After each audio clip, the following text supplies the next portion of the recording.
Fala, ciclista, tudo bom? Bem, hoje a gente está aqui com uma super convidada. Legal, ela topou conversar com a gente sobre hidratação no esporte, claro, aqui, né, no LabFab em ciclismo. Estou conversando com a doutora aqui, nós vamos conversar, né, com a doutora Lívia. Eu conheci a Lívia na USP, né, enquanto eu estava fazendo o doutorado. Ela também estava fazendo o doutorado. Então, só para eu realizar uma apresentação prévia, né? Da Lívia. A Lívia é nutricionista, ela fez nutrição no Centro Universitário de Volta Redonda, ela fez o mestrado na Unesp e o doutorado, e agora está fazendo pós-doc lá na USP. Lívia, fala um pouquinho para a gente do que você fez durante o doutorado, o que você está fazendo no pós-doc. Beleza. Olá, pessoal, tudo bem? Só me apresentar aqui. Obrigada por ter me convidado, Fabiano, para a gente falar um pouquinho sobre o tema. Bom, como ele falou, eu sou nutricionista. Desde o meu mestrado até agora o pós-doc, eu trabalho, a minha linha de pesquisa é geralmente suplementação alimentar e exercício físico, performance. Então, eu já trabalhei com vários suplementos alimentares, né, fazendo estudos para ver como que alguns suplementos alimentares podem ajudar na performance de atletas, principalmente.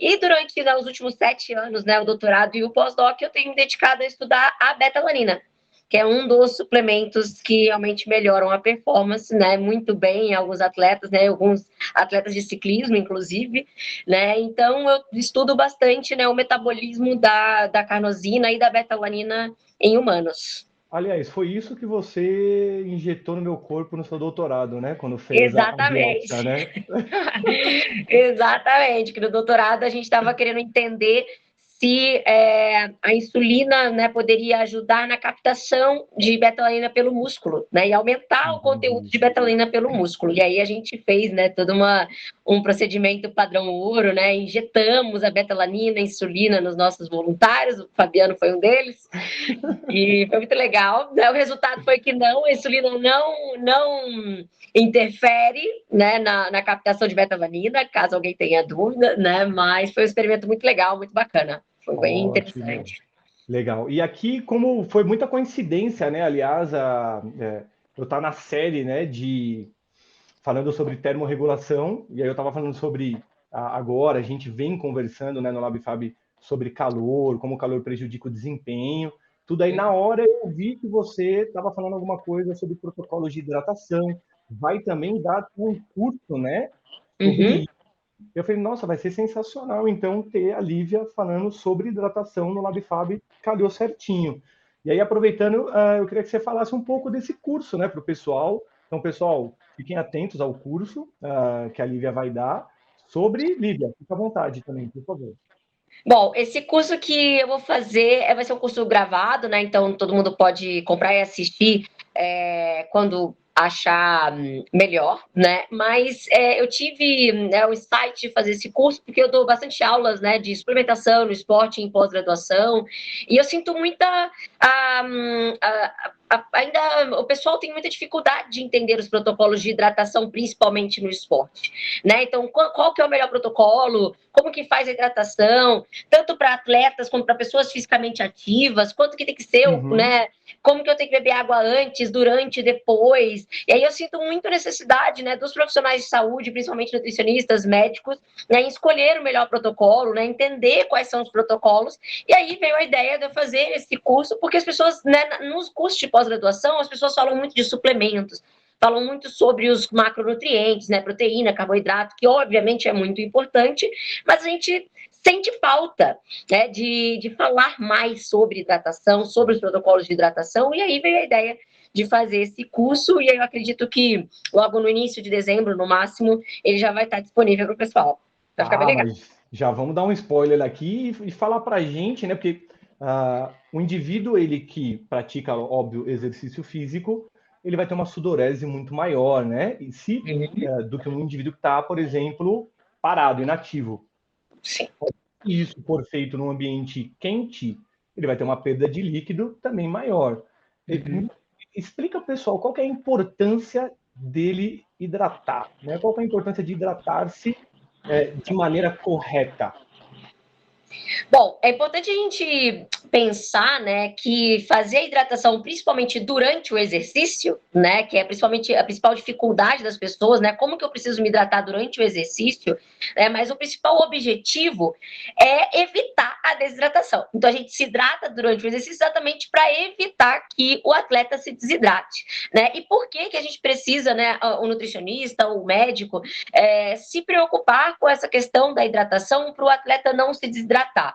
Porque existem vários estudos, né, linhas de pesquisa que mostram que a desidratação, existem diversos, né, diferentes graus de desidratação, né, mas a desidratação, independente, né, do quanto maior o grau de desidratação, né, quanto mais líquido o atleta perde durante o exercício, mais ele tem chance de ter perda de desempenho.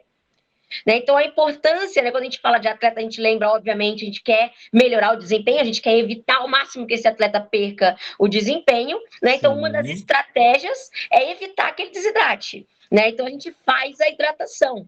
Né? Mas é importante a gente pensar que também não é só para ele manter hidratado e não perder o desempenho, que uma das principais formas também dele perder o desempenho é a elevação da temperatura corporal. Né? Então a gente tem que manter o corpo, ele vai começar a evaporar, né? Vai começar a evaporar o suor, vai perder líquido, exatamente porque ele quer manter a temperatura interna mais próxima do equilíbrio, do normal, para que o corpo não tenha prejuízos com isso, né? E a gente sabe quando o corpo está em uma temperatura corporal elevada, isso também está relacionado com perda de desempenho. Então, quando a gente pensa, né, no nutricionista, na estratégia nutricional para isso, seria principalmente para evitar a desidratação, porque a desidratação ela pode prejudicar o desempenho, e para manter a temperatura interna o mais próxima do normal, porque isso também afeta o desempenho. E aproveitando, já até esses dias eu estava lendo mais sobre, né? E existem algumas sugestões de, tipo, eles falam ice flurry, você me corrija se eu estiver falando errado, mas como se fosse geladinho, né? Sim. Também, né? A estratégia de hidratar, e aí aquilo desce gelado e meio que, tipo, engana, né? Os termorreceptores aqui no cérebro, faz com que ele melhore o desempenho, mas também mantenha a hidratação, né? Exato, que é uma das estratégias também, né, que eu até falo nas minhas aulas, né, quando a gente, o nutricionista, né, que estiver planejando essa parte, né, ou o fisiologista que estiver planejando essa parte da hidratação, tem que pensar na hidratação, sim, antes, durante e depois, e também na temperatura do repositor hídrico. Se vai ser água ou se vai ser qualquer outra coisa que a pessoa vai estar repondo, a temperatura, ela também, os estudos mostram que faz diferença uma temperatura gelada, por isso que eles usam esses gelinhos, né, esses geladinhos, exatamente porque parece que ajuda, né, no drive central, né, então os receptores relacionados, né, com essa questão do gelado, eles acabam dando mais motivação, né, cerebral, o hipotálamo consegue receber isso de uma forma positiva, e isso ajuda a melhorar, né, o desenvolvimento ali, a contração muscular e tudo. E, né, então, e fora a questão também do gelado poder ajudar a diminuir a temperatura interna, né, que alguns estudos estão tentando entender essa questão, né, que pode diminuir a temperatura interna, você dá uma bebida mais gelada do que ela em temperatura ambiente, né? Sim, entendi. É legal.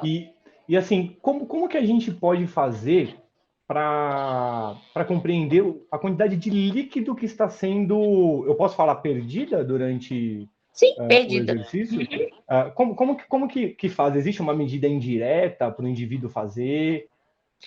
Então, na prática clínica, né, a melhor forma que a gente acaba tendo de avaliar quanto que a pessoa perdeu de líquido é fazendo mesmo a medida do peso corporal. Né? Então, o atleta, antes de iniciar o exercício físico, pesa, né? Então, geralmente a gente faz o peso também, obviamente, sem roupa, né? O mínimo de roupa possível para ser o peso dele mesmo, né? Porque se você fizer com a roupa, a roupa, inclusive, vai estar mais pesada por conta do suor, isso pode atrapalhar. Então, você pesa antes e pesa imediatamente depois que acabou, né, o treinamento. Né? Geralmente, a gente faz esses protocolos durante o período de treinamento para entender como é a termorregulação, né, desse atleta. E aí, geralmente, ele vai perder, né, ele vai desidratar e vai perder alguma quantidade de líquidos ali. Isso vai resultar numa perda de peso. Entendi. E aí, geralmente, faz o cálculo por essa quantidade. Então, se eu comecei com 57 quilos, terminei com 54, né, eu perdi ali 3 quilos, né, e que pode ser de líquido, né, principalmente de líquido, que eu suei durante o exercício. E aí, a partir disso, a gente vê a partir do peso inicial da pessoa, o quanto que esses 3 quilos, por exemplo, né, que é o exemplo, significa em percentual de perda. E aí vai atrás dos graus de desidratação para saber quanto que esse percentual significa e se esse percentual pode ou não prejudicar esse desempenho. Por isso é importante sempre buscar um nutricionista. Eu falo aqui sempre do Exatamente. trabalho, né, multidisciplinar. Entendeu? Exato. Não tem E jeito. é muito individual, né, essa questão, porque tem pessoas que suam pouco, tem pessoas que suam mais, depende muito, né? Cada indivíduo vai ter uma termorregulação diferente, né? Então depende de onde a pessoa está treinando, né? Uma pessoa que treina no Nordeste, uma pessoa que treina no Sul, isso vai ser completamente diferente, porque o clima, né? O clima vai ser diferente, né? A umidade relativa do ar também vai ser diferente. Então né, esses fatores externos, fora, né, o tipo de treinamento, né, o quanto esse atleta é treinado também, né? Quanto mais treinado, mais o organismo se adapta, né, as diferenças, né, da termorregulação. Então, muita coisa vai tornar isso individual. Então, com toda certeza, precisa de um acompanhamento, né, do profissional adequado. E agora uma dúvida que eu tenho, assim, né? Muito, e eu vejo também alguns ciclistas, principalmente triatletas, quando vão fazer provas longas, né? Ou no ciclismo que levam 2, 3 garrafas juntas na bike. Geralmente eles levam lá os seus carboidratos misturado na água. Seria interessante levar só uma garrafa de água, sem mistura nenhuma, ou não? Isso tanto faz? Então, isso vai depender muito. Existem algumas regras, de acordo, obviamente, com a fisiologia, né, e tal, que é o seguinte. Vamos baseando que antes do exercício o cara fez todo, né, o acompanhamento, então ele consumiu a quantidade de carboidrato, de proteína que ele precisa, então vamos supor que ele já fez o pré dele todo certinho. E aí durante o exercício a gente só começa a ofertar carboidrato, né, pode ser, né, nessas bebidas já prontas ou quando o cara, né, faz sua própria solução de carboidrato, em exercícios que duram mais do que 1 hora. Menos que 1 hora, geralmente não precisa colocar carboidrato na água, porque se você fez, né, já fez o seu pré, né, o seu dia anterior, os seus dias anteriores já tem a quantidade de carboidrato certa, significa que você tem glicogênio muscular o suficiente para fazer o seu exercício. Então, até 1 hora de duração, não precisa colocar carboidrato.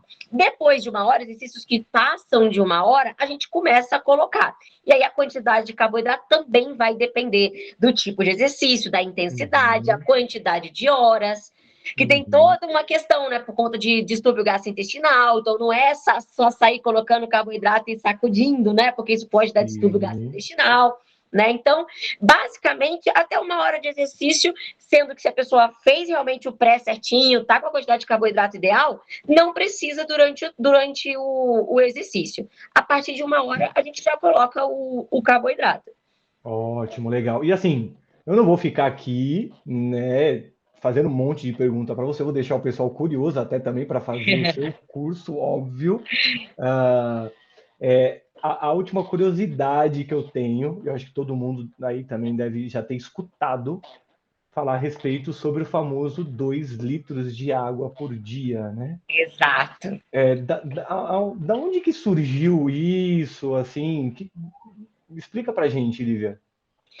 Então, cara, isso é muito interessante, porque a nutrição ela fica o tempo inteiro assim, né? A cada hora tirando um mito diferente, né? E esses 2 litros, a gente aprende, cara, a gente nasce sabendo que precisa tomar 2 litros de água por dia, né? Os famosos 8 copos de água por dia, né? Então, até hoje você pode ver assim, você consegue já encontrar nas lojas aquelas garrafas que tem 2 litros, né? Que é para você tomar aqueles seus 2 litros, né? Isso quando as pessoas não tomam 3, 4.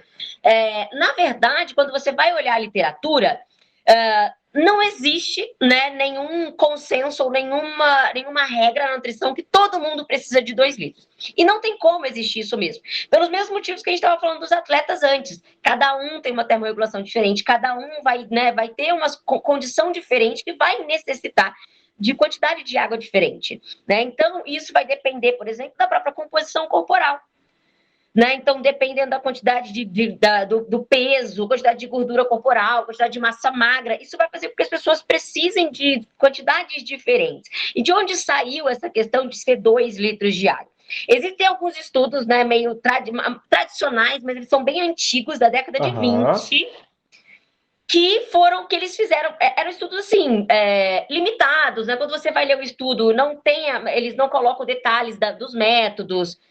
O N, né, o número de voluntários do estudo é muito pequeno, tem um estudo que tem 2 voluntários só.